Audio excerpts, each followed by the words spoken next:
बोलो भारत माता की, भारत माता की, भारत माता की। आज के इस विशाल जनसभा में मंच पर उपस्थित मेरे भाई और वरिष्ठ सहयोगी, जिनके साथ मुझे लंबे समय तक काम करने का मौका मिला है और जो मेरे अति प्रिय भी हैं, ऐसे हमारे राकेश पठानिया जी, हमारे चुनाव के सहप्रभारी और हमारे वरिष्ठ साथी श्री DS राणा जी, हमारे भंडारी जी जो हमारे वरिष्ठ साथी हैं, और हमारे प्रदेश कार्य समिति के सदस्य श्री बलदेव ठाकुर जी, जगदेव ठाकुर जी, महामंत्री श्री सतीश शर्मा जी, ओम प्रकाश चौधरी जी, पंकज हैप्पी जी, राजेंद्र राणा जी, करण गुलेरिया जी, गुनेश शर्मा जी, करतार पठानिया जी, तरसेम राणा जी, मोहिंद्र राणा जी, श्रीमती रीता ठाकुर और श्री मनोज धीमान जी, आज के मंच संचालक, सम्मानित मंच, और यहां इतनी बड़ी संख्या में एकत्र आए देवी और सज्जनों, मेरे अति उत्साही युवा साथियों और हमारे मीडिया के साथी, प्रिंट मीडिया और इलेक्ट्रॉनिक मीडिया के मेरे साथी,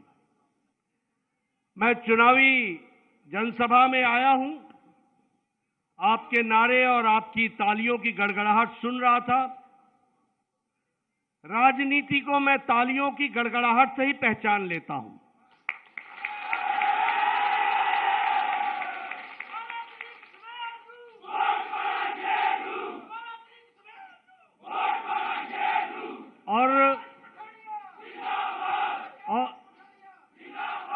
और जो मैं आप लोगों में उत्साह देख रहा हूं, जो आप लोगों में मैं उमंग देख रहा हूं, और जो आप लोगों ने अपना मन बनाया हुआ है, वह स्पष्ट बताता है कि आपने आने वाले 8 दिसंबर को और ये 12 नवंबर को वोट करके 8 दिसंबर को राकेश पठानिया को आपने शिमला विधानसभा के लिए रवाना करना। मित्रों, जब मैं राकेश पठानिया की बात करता हूं तो ये सिर्फ राकेश पठानिया का चुनाव नहीं है। यह चुनाव कोई जयराम ठाकुर का ही चुनाव नहीं है। यह चुनाव कोई मेरा अकेला चुनाव नहीं है। यह चुनाव आपके इलाके की विकास, आपके इलाके का हक, आपके इलाके की तरक्की, ये उसका चुनाव है। इसको हमको ध्यान में रखना चाहिए। और कई बार मिट्टी अच्छी होती है तो मौसम अच्छा नहीं होता। कई बार मौसम अच्छा होता है, मिट्टी भी अच्छी होती है तो बीज अच्छा नहीं होता।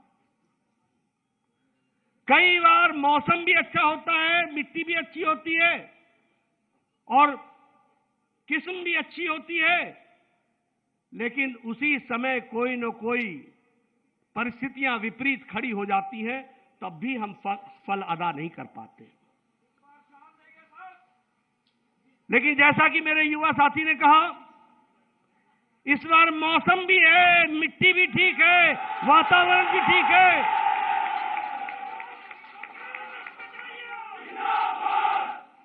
देखिए, आपके रिस्पॉन्स से ही मैं समझ जाता हूं कि मौसम भी ठीक है और मिजाज भी ठीक है। इसको हमको ध्यान रखना है।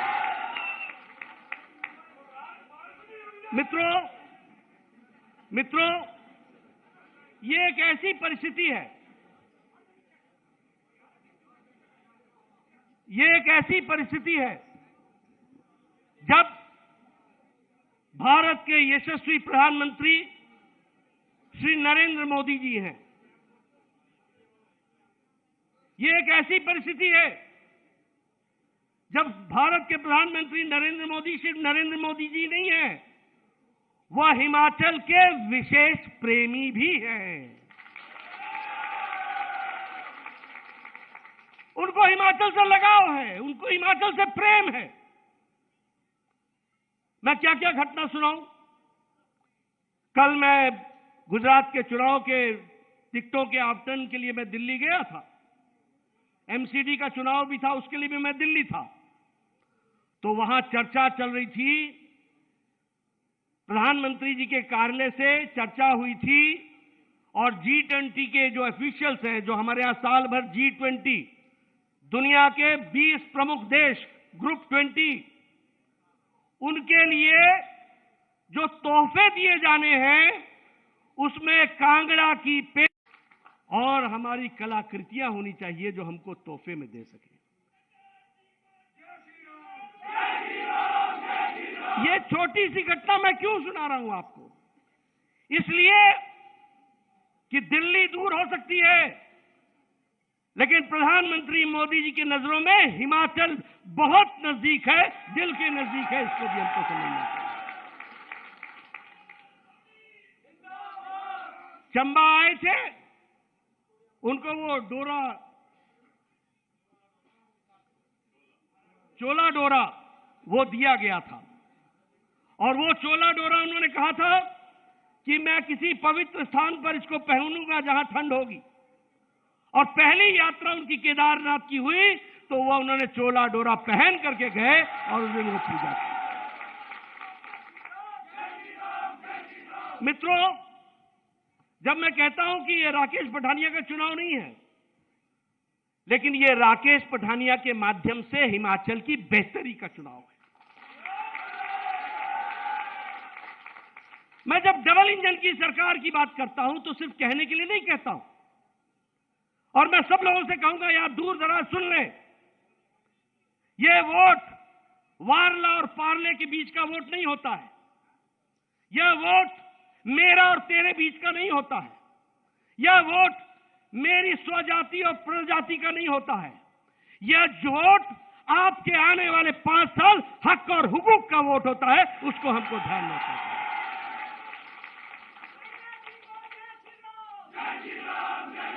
और इसीलिए मैं बताना चाहता हूं कि आज आपकी डबल इंजन की सरकार है, उसमें से नीचे वाली इंजन की फिर से रिन्यूअल है। ये रिन्यूअल आपको करना है। जब एक इंजन डाउन हो जाता है तो हिमाचल डाउन हो जाता है, ये समझ लेना।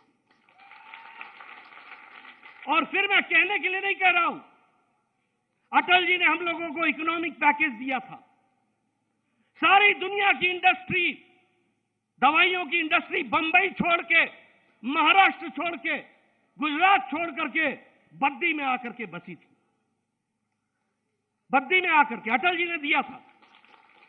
लेकिन आपने एक गलती की, आपने बाद में वीरभद्र जी की सरकार बना दी। वीरभद्र जी की सरकार बनाई, पंजाब ने कहा कि हमको पैकेज नहीं मिला, हरियाणा ने कहा हमको पैकेज नहीं मिला, और हिमाचल का पैकेज भी छीन लिया गया। यानी देना तो छोड़ो, लेना जानते थे। मैं आपको याद दिलाना चाहता हूं, अटल जी ने हमको 2002 में यह सुरंग दी थी, टनल, इसका शिलान्यास किया था, जो लेह को जोड़ती थी, जो लाहौल स्पीति को जोड़ती थी। 10 किलोमीटर की टनल थी। आपने अटल जी की सरकार बदल दी। 2003-4 में हम चले गए। 2004 से 2014 तक टनल वहीं की वहीं खड़ी रही। 2005 में अटल जी आए थे। उन्होंने मुझसे पूछा कि उस टनल का क्या हो रहा है। मैंने कहा कोई काम नहीं हो रहा, रुका हुआ है। तो अटल जी की आवाज थी कि वो पत्थर जो मैंने लगाया है वो मेरे सीने पर पत्थर है। 2014 में मोदी जी फिर से प्रधानमंत्री बने और 2016 में 10 किलोमीटर की टनल 2 साल के अंदर बना करके समर्पित कर दी। ये हमको समझना चाहिए।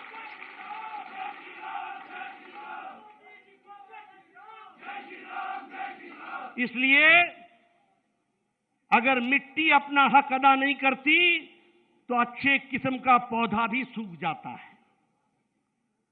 मैं बताना चाहता हूं आपको, 2015 में मोदी जी ने हमें कीरतपुर से लेकर के ले तक की रेलवे लाइन की कैबिनेट कमेटी ऑन सिक्योरिटी से क्लियरेंस दिला दी। 2017 तक वीरभद्र की सरकार रही, डबल इंजन सिंगल इंजन हो गया, इंजन डाउन हो गया हिमाचल का। 2017 तक कागज नहीं बने, जमीन हस्तांतरित नहीं हुई, रेल की पटरी नहीं बिछी। 2017 में जयराम ठाकुर आए, कागज तैयार हुए, किसानों को कंपनसेशन मिला, पटरी लगाने का टेंडर हो गया।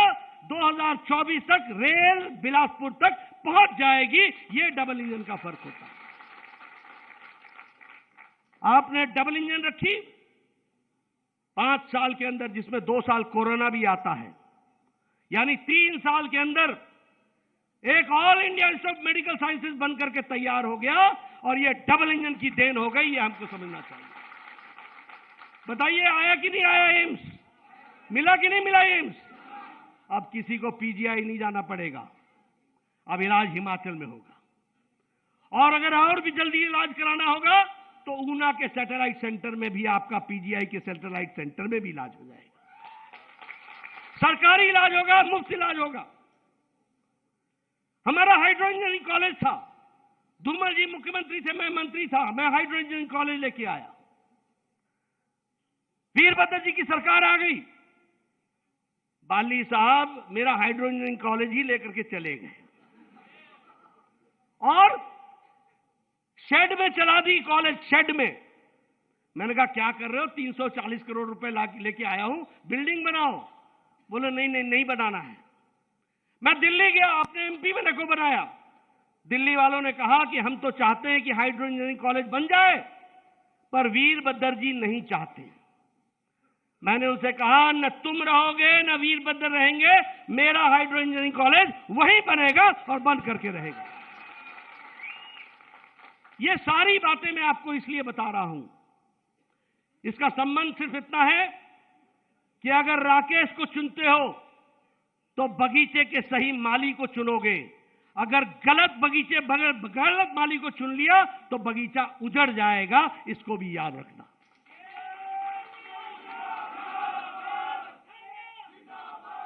मित्रों, आज देश तरक्की कर रहा है, बहुत खुशी होती है। ये जो आपके मोबाइल में सिम कार्ड है ना, सिम लगता है ना मोबाइल में, एक समय हम खरीदा करते थे, आज दुनिया के दूसरे नंबर के सिम मेकर हो गए हम। दुनिया मोबाइल बनाने में हम दूसरे नंबर पर आकर के खड़े हो गए, स्टील में हम दूसरे नंबर पर आकर के खड़े हो गए, ऑटोमोबाइल में हम चौथे नंबर पर आकर के खड़े हो गए। और इस कोरोना की मार में, यूक्रेन की लड़ाई के बीच में ब्रिटानिया को जिसने हमारे पर 100 साल से ज्यादा राज किया, उसको पिछाड़ करके भारत 5वीं नंबर की अर्थव्यवस्था बन गई मोदी जी के नेतृत्व में। हमको समझना। इसलिए मित्रों, चाहे देश हो चाहे प्रदेश हो, आप बताइए 5 साल में आपका विकास हुआ कि नहीं हुआ? आप बताइए, प्रदेश आगे बढ़ा कि नहीं बढ़ा? जयराम ठाकुर ने आपको 6000 रूरल सड़कें बना के दी कि नहीं दी? गांव-गांव सड़क पहुंचाई कि नहीं पहुंचाई? ये सारे विकास, आप बताइए, ये सब लोग नजदीक बैठे हैं, कोई मास्क नहीं पहना है। अभी अमेरिका का राष्ट्रपति बाइडेन मास्क के बगैर घूमता नहीं है। चाइना में दूसरा लॉकडाउन लग गया, दूसरा लॉकडाउन। यूरोप अभी भी कोरोना से खड़ा नहीं हुआ है और आप एकदम नजदीक नजदीक बैठे हैं और कोई मास्क नहीं लगाया आपने। ये कारण ये है कि मोदी जी ने 219 करोड़ वैक्सीन डबल डोज, साथ में बूस्टर, साथ में बूस्टर आपको सुरक्षा कवच पहना दिया, स्वास्थ्य का कवच पहना दिया। इसलिए आप लोग बिना मास्क के घूमे। और मैं इसके लिए जयराम जी को भी बधाई देना चाहता हूं, क्योंकि हिमाचल ने डबल डोज में, पहले डोज में भी और दूसरे डोज में नंबर 1 देश में हासिल किया है, नंबर 1।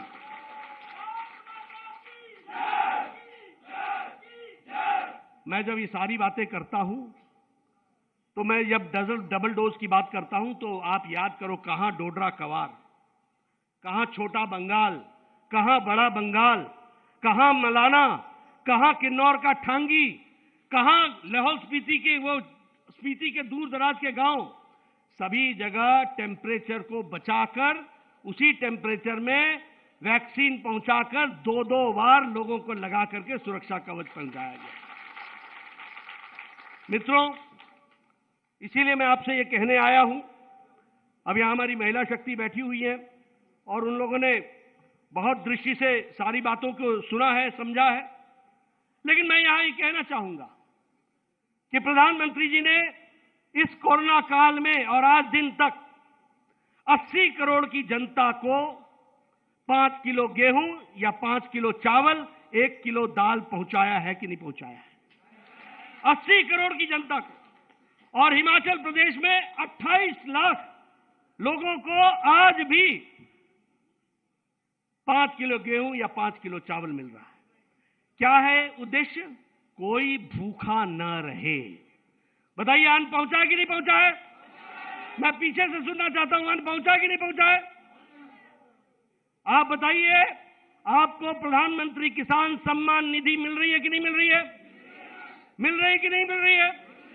आपके खाते में सीधे जा रहा है कि नहीं जा रहा है?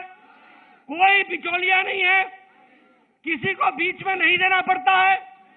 ये मोदी जी का बदलता भारत है और यह हिमाचल बदला हुआ है, इसको हमको समझना है। कल मोदी जी कांगड़ा आए थे, कल ही आए थे, चंबी। उन्होंने अपने भाषण में कहा कि प्रधानमंत्री आवास योजना में 15 मकान बने हैं। देखो, भारत के प्रधानमंत्री को क्या मतलब बोलना पड़ रहा है। 15 मकान, हिमाचल का रिपोर्ट कार्ड 5 साल में।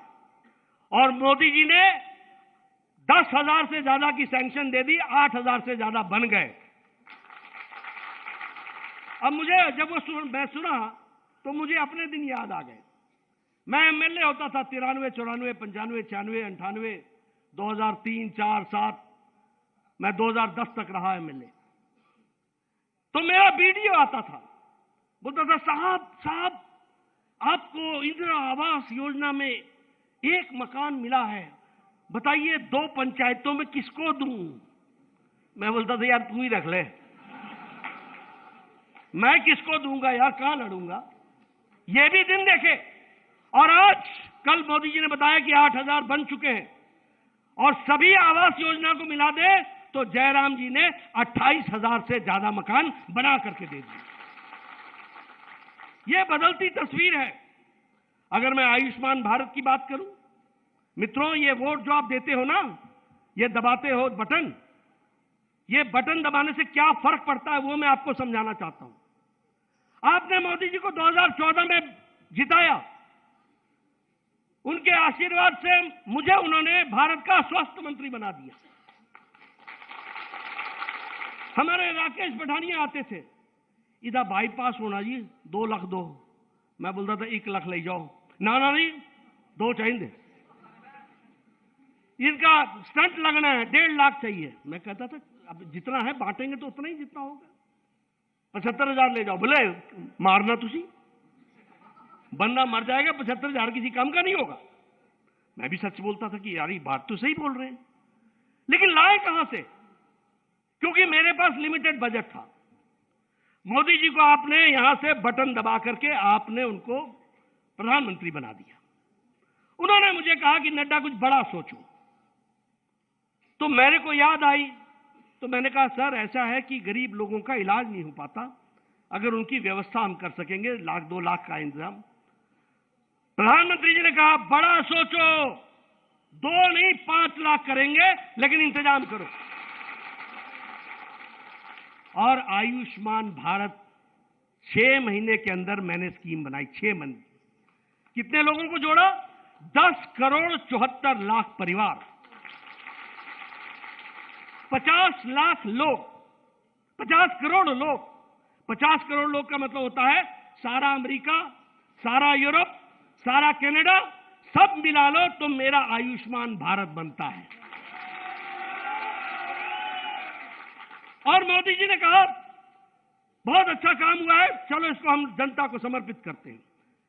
मैंने कहा 5 लाख का कवर होगा। उन्होंने मुझसे पूछा 5 लाख का किस लिए? मैंने कहा जब 5 लाख खत्म हो जाएगा तो फिर आगे देंगे। उन्होंने कहा नहीं, 5 लाख गरीबों के लिए सालाना कर दो, अगर 1 साल में खर्च होता है तो अगले साल फिर 5 लाख रुपए मिलेंगे। और मैं बधाई देना चाहता हूं जयराम ठाकुर जी को। 5,70,000 परिवारों को आयुष्मान भारत में हमने जोड़ा, 4,70,000 को। और जयराम जी ने हिम केयर निकाल दी और उसमें उन्होंने 5,70,000 यानी 10 लाख परिवार को 5 लाख रुपए का हेल्थ कवर मिल गया। बताइए आप लोगों को हेल्थ कवर मिला है ना? मिला है ना हेल्थ कवर? ये हेल्थ कवर इस बात को बताता है कि आपको कितनी ताकत दी गई है। यह है बदलता आपके वोट का असर। जो आपको समझना होगा, उसको जानना होगा, उसको समझ करके आगे बढ़ाना होगा। मित्रों, अगर मैं बात करूं उज्ज्वला योजना की, बहनें बैठी हैं, आप लोग भूल गए होंगे, लेकिन मैं भूलने वाला आदमी नहीं हूं। सुबह सुबह बहनें हमारी, बताइए आप 5 बजे सुबह उठ के जंगलों में जाते थे कि नहीं जाते थे? लकड़ी काट के लाते थे कि नहीं लाते थे? और सवेरे सवेरे आवाज शुरू हो जाती थी जंगल से, ठक ठक ठक। पड़ोसी बोलता था पता नहीं किसी मेरे ही पेड़ तो नहीं इकट्ठे कर दे, तो पड़ोसी वैसे उठ जाता। मैं सही बोल रहा हूं कि नहीं बोल रहा हूं? सही बोल रहा हूं कि नहीं बोल रहा हूं? और फिर उसके बाद लकड़ी लाना, उसको सुखाना, फिर चूल्हा जलाना, फिर फूकनी लेके फू फू फू, और आंखें पूरी और छाती पूरी जाम धुआं से। 200 सिगरेट का धुआं प्रतिदिन आप अपनी छाती पर लेते थे कि नहीं लेते थे? अपने फेफड़ों में लेते थे कि नहीं लेते थे? और मोदी जी ने आपको सारे देश में 8 करोड़ गैस के सिलेंडर बांटे, लेकिन अपने प्रदेश में 1,37,000 बहनों को यह पहुंचाया गया। आजकल जिससे बात करो, और जयराम जी ने 3,23,000 परिवारों को पहुंचाया। आजकल जिससे बात करो बहन जी से तो लाइट टक और चूल्हा जल गया, 15 मिनट चा, आधा घंटा से रोटी। ये फर्क पड़ गया। और कई बार मेरे को बोलते मिंजो क्या फर्क पे है? मैं कहा फर्क पे है। आजकल आप बताइए, कोई शादी में रात को किसी के यहां रहता है? सारे सेल्फ स्टार्ट, गड्डी स्टार्ट की वापस कर। ये प्रधानमंत्री ग्रामीण सड़क योजना बनाई तब घर पहुंचते हो। मेरे यहाँ गांव में मिला साथी, बोला नडोई मिंजो क्या मिला? मैं कहा पता नहीं, देखेंगे। मैं एमएलए था, एक दिन मिल गया मुझे बस स्टैंड पे। अब कहना अच्छा नहीं होता, लेकिन सिगरेट पीने आया था। मैं कहा भाई तू किसी, बोले बस मन हो सिगरेट पीने। मैं कहा कितनी थी आया? बोला गाँव आते हैं। मैं कहा कितनी देर से पूछा? बोला 15 मिनट। मैं कहा कैसे पहुंचा? बोला पुल पर कितना था भैया। मैं कहा 11 करोड़ का पुल की नहीं बनाया। हूं बोलता मिंजो क्या मिले? मिलिया है कि तू सिगरेट पीने आ जाता थी। अच्छी बात नहीं है, मैं स्वास्थ्य मंत्री हूं। मैं कोई इसलिए तंबाकू के बारे में बात नहीं करनी चाहिए, लेकिन जो यथार्थ मैंने अपने आंखों से देखी वो बता रहा हूं। आप क्या हर घर जल पहुंच रहा है कि नहीं पहुंच रहा है? स्कीम बन गई कि नहीं बन गई? पानी पहुंचेगा कि नहीं पहुंचेगा? एक जमाना था कि हम मेहमानों को भी बोलते थे गांव में, ए लो बाल्टी, नाले लो साबुन दी दानी और ए तेल दी शीशी, कने पुआरना, जाओ नीचे बाउड़ी ना ही आओ। होता था कि नहीं होता था? आजकल किसी के भी घर जाओ, ये मेरा वॉशरूम, ये मेरा बाथरूम, एक नहीं हर कमरे के साथ बाथरूम, और टंकी एक ऊपर एक 2 नीचे है कि नहीं है? बोलो। और नीचे वाला बताना नहीं, ऊपर वाला दिखाते रहना। आऊंदा नहीं जी, आऊंदा नहीं।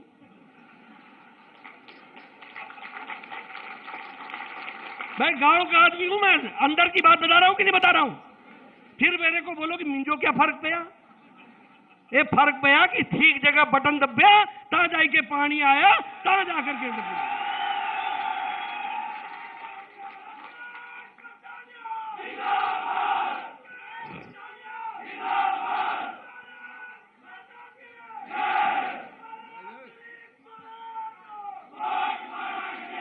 इसलिए यह चुनाव, मैं फिर बोल रहा हूं, राकेश पठानिया का चुनाव नहीं है।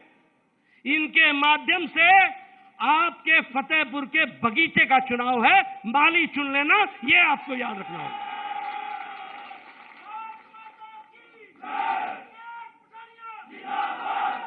अब कांग्रेस के बारे में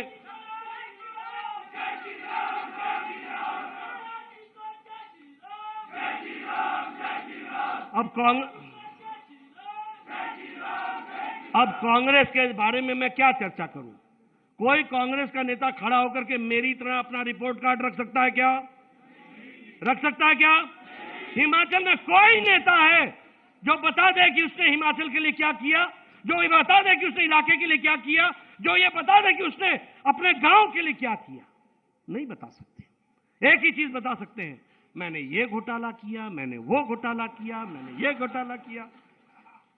हम मिशन के लिए काम करते हैं, वो कमीशन के लिए काम करते हैं। इसलिए कल प्रधानमंत्री जी ने बोला ना कि जहां से कांग्रेस गई तो गई गई गई गई। अब यहां से कांग्रेस गई, अब गई को गई रखना और बीजेपी को संभाल के स्थापित रखना। अब मैं राकेश जी के बारे में बात करना चाहता हूं अंत में। भाई देखो, तुमको लोग एमएलए का कैंडिडेट देते होंगे, मैंने तुमको मंत्री दिया है, मंत्री।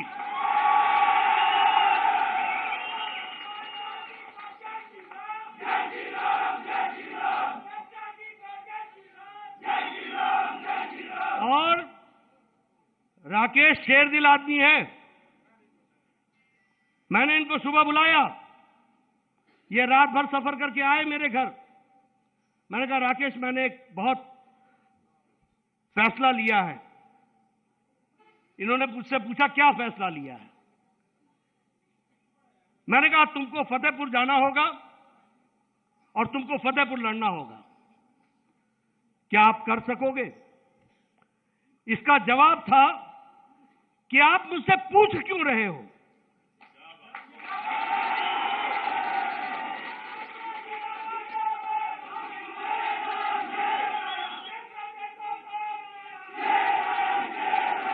आप हमसे पूछ क्यों रहे हो? कभी मैंने पार्टी की बात टाली है? मैंने कहा नहीं टाली है। तो बोला आप आदेश दो। मैंने कहा मैं आदेश नहीं देता, मैं निवेदन करता हूं। तो इन्होंने कहा कि आपका निवेदन मेरे लिए आदेश है और मैं जाऊंगा और लड़ूंगा। बताइए, जिसमें ये शेरदिल हो वहां मिट्टी को अपना हक अदा करना पड़ेगा कि नहीं करना पड़ेगा? करना पड़ेगा कि नहीं करना पड़ेगा? मैं पीछे से सुनना चाहता हूं, हक अदा करना पड़ेगा कि नहीं करना पड़ेगा?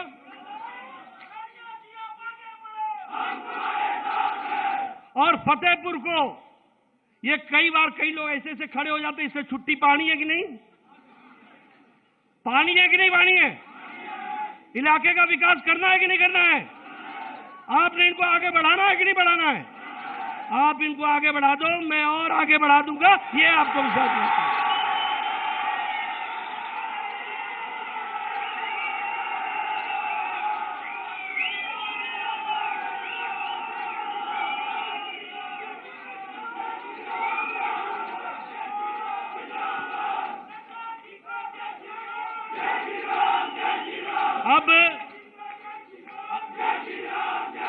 अब एक मिनट,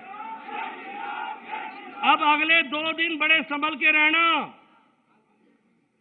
कोई छिट्टा डालेगा,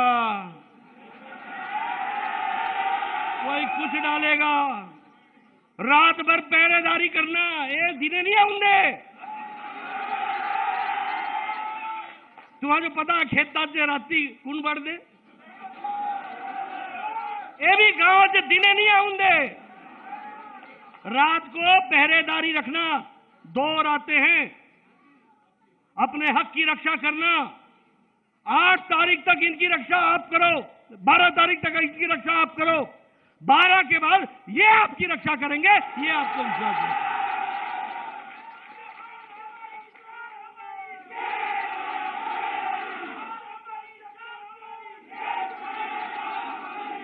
और मित्रों, बड़े लोग आएंगे, हर एक तरीके से कोई रोएगा, गाएगा, काम कोई नहीं करेगा। इसलिए आपसे मेरा निवेदन है कि हमारा नेता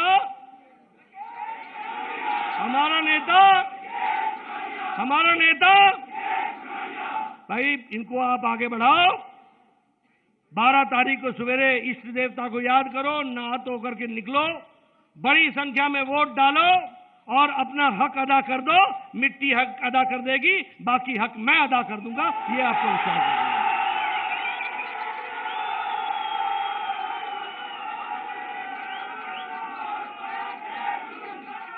करोगे ना? करेंगे ना? मैं पीछे से सुनना चाहता हूं, करेंगे ना? करेंगे ना? करेंगे। बहुत बहुत धन्यवाद। जय भारत, जय हिमाचल।